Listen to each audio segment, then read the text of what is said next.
What's going on, guys? Alex here, back for another video. And in this video, we're going to go over my quarter four of 2019 results. All right, so I think I've done this maybe twice now. And what I'm doing is I'm tracking my numbers. I'm also kind of gathering percentages, which I'll explain. And from there, I'm able to make better decisions and appropriate goals for the next quarter, right? So I basically track my business, I track my life on a quarterly basis every 90 days. There's science behind that to back it up. So I recommend you do the same, right? You got to track your numbers. I should probably do a separate video on that. If you don't track your numbers, how do you know how well you're doing, right? How do you know what decisions to make based off the next set of goals that you're going to make for yourself? You have to constantly be tracking. You have to constantly be tracking and measuring feedback, right? So it's a no-brainer. It has to be done. My opinion, it's a must. If you're serious about anything in life, you have to track your numbers. All right, I can't say that enough.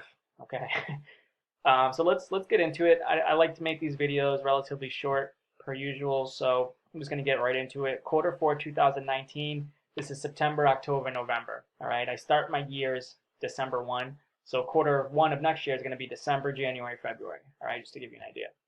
So here are the contacts that I made. And I have more stuff that I track, personal, fitness, other things that I'm not going to show you below here. So you can see FISBOs, FURBOs. I think down there I had agent contacts as well, which I recently implemented. And here's what it came down to. I made a total of 125 contacts, right? That means me speaking with the homeowner or the agent. And I got 36 leads out of that. So to me, a lead is someone who is open to a lease purchase, either a maybe or a yes, and I've gotten their email, right? I've gotten their email address. So that's a lead.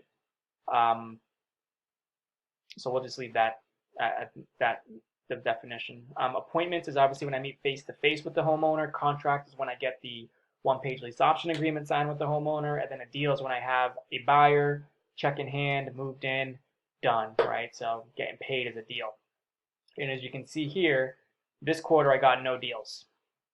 I got 2 contracts. I went on 9 appointments and no deals. So this is telling me right here, it's a big fat indicator that for whatever reason, I need to improve my lease purchase exit strategy systems, right? I got to do something different. Or maybe I'm taking on expensive properties, which is the case.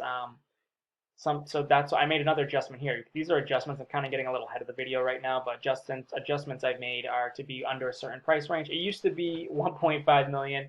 I then went down to a million. I then went down to 600,000 because that was within FHA loan limits for the more expensive counties in my area. Now I'm just going lower and lower, right? Because again, you can only sell properties that your market can afford to buy.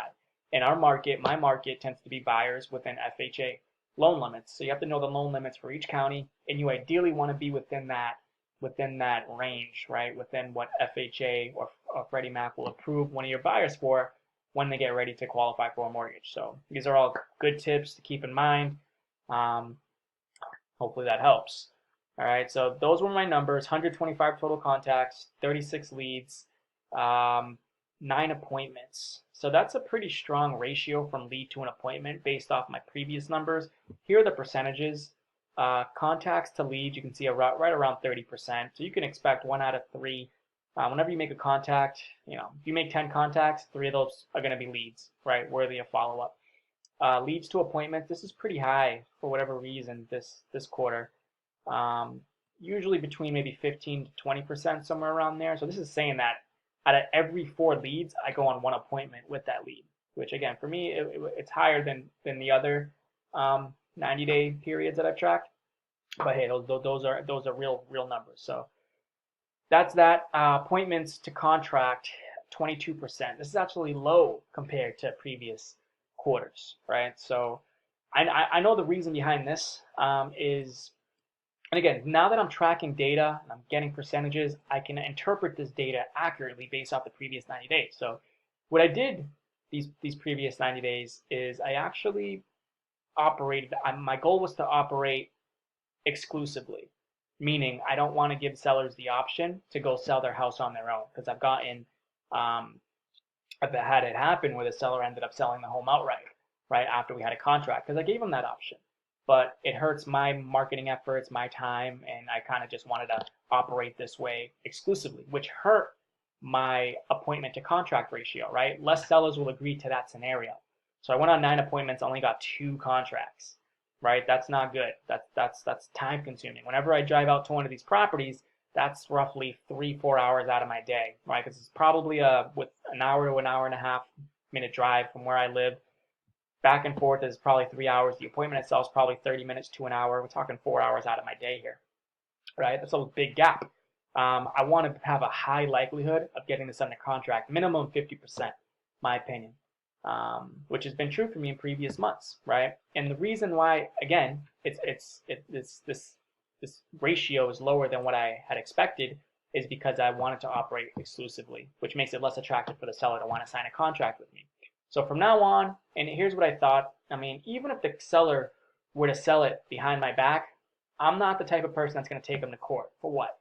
Right? Why am I going to hire an attorney, dedicate time, energy, money for that? You know what I mean? Like when I made a contingent upon finding a buyer, I'm not gonna use litigation here. So I'm just gonna make it non-exclusive from now on. All right.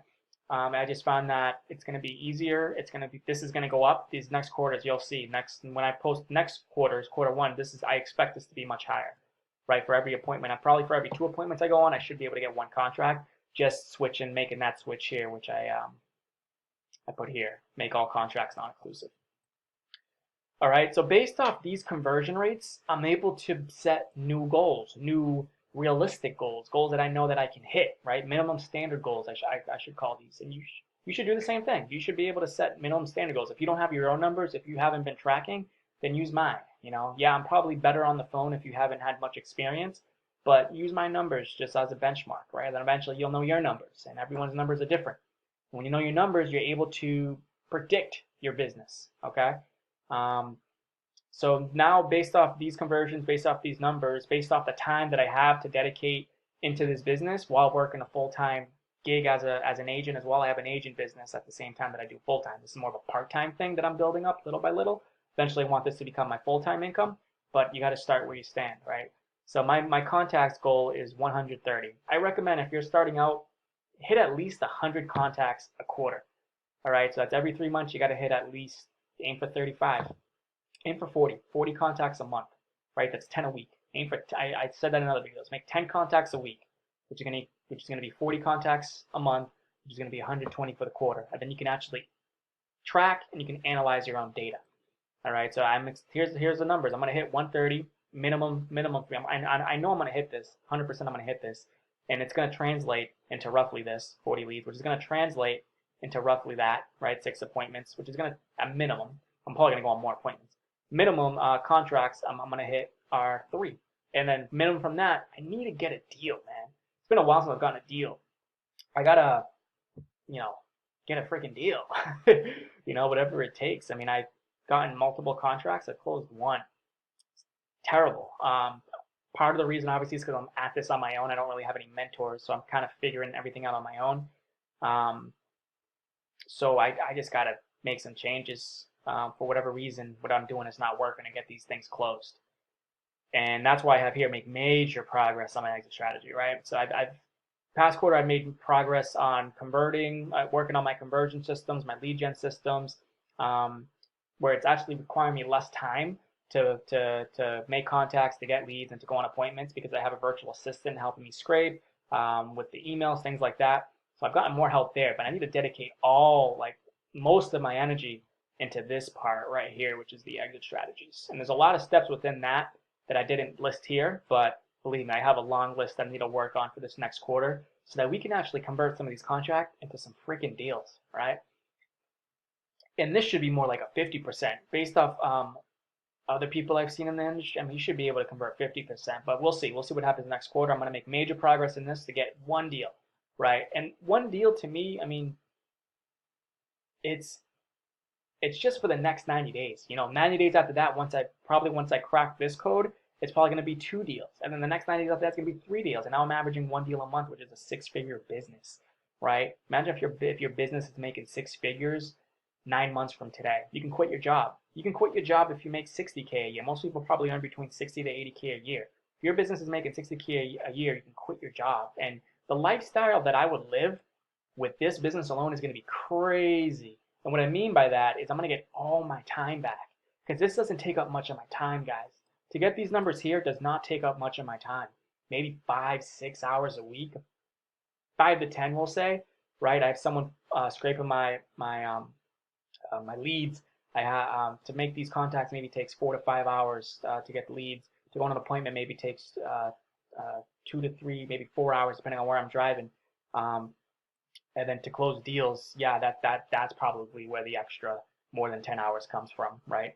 So it's probably 10 to 20 hours a week. Still part time, right? And then once I have this full time, I'm going to hire more help. I'll probably hire someone just to deal with the buyers alone. That'll free up my life. Geez, I mean, you're talking about working part time to make a six-figure income. Are you kidding me?